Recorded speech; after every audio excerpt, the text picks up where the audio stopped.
مين البنت اللي ممكن توقع الدون جوان في حبها؟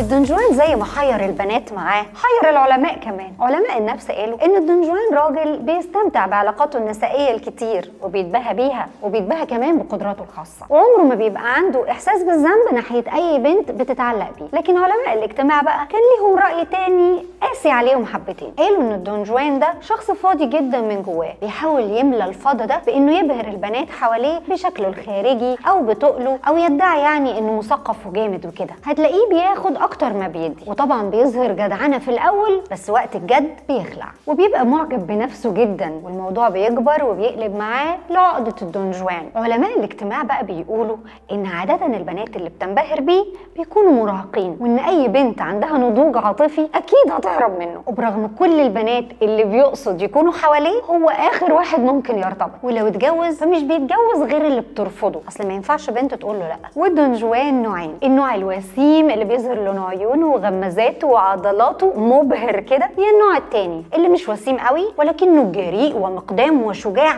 واد مخلص كده. وبالنسبه لك انت بقى، لو قابلتي النوع ده او النوع ده من الدون جوان، اجري خالص واخلعي بنفسك وقولي يلا نفسي.